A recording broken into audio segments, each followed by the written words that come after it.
but the second story was a lot smaller than the first, and via a window on the second floor, one could easily slip out and parkour to their little heart's content all over the first story roof. Kay took us up to the second story, opened the window that would lead to the roof, and said, "Don't worry, I've done this lots of times, and nothing bad ever happened." Well, she did appear to be alive, so I guess there was a good chance she didn't ever die from going out on the roof, and I was not about to turn yellow-bellied in front of my cool older friend.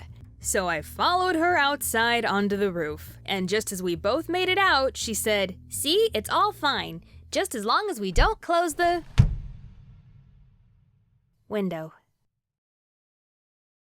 I really hope you went to the bathroom before this.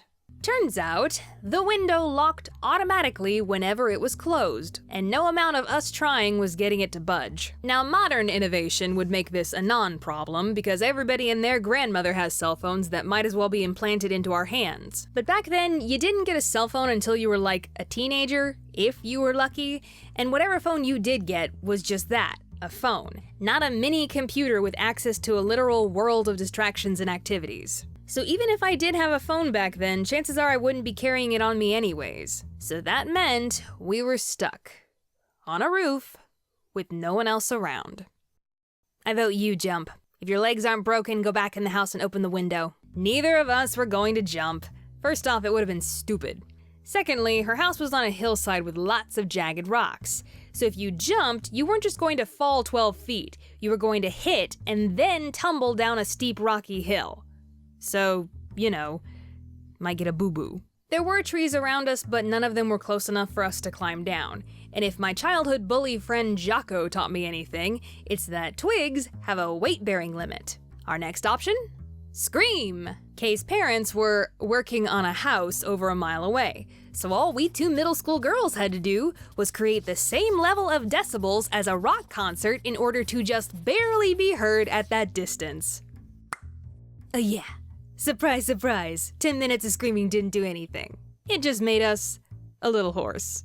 So we couldn't jump, we couldn't climb, and we couldn't call for help. What is a girl to do? Well, my beautiful mind came up with a real humdinger. I started grabbing leaves off the adjacent branches and spelling out SOS on the roof. Yes, I really did that. I don't know who I was trying to flag down. A helicopter? Kite? A passing buzzard? Hey! Hey!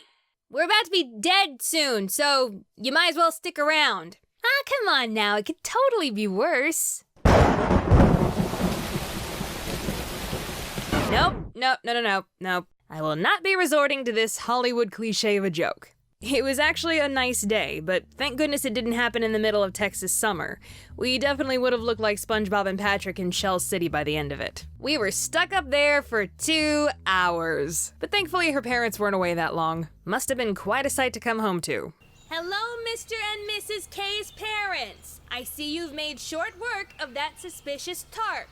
If you get us down, I promise not to testify against you in court. Why does she always bring home the weird ones? One ladder later, and Kay and I were safely back on the ground. Her parents were surprisingly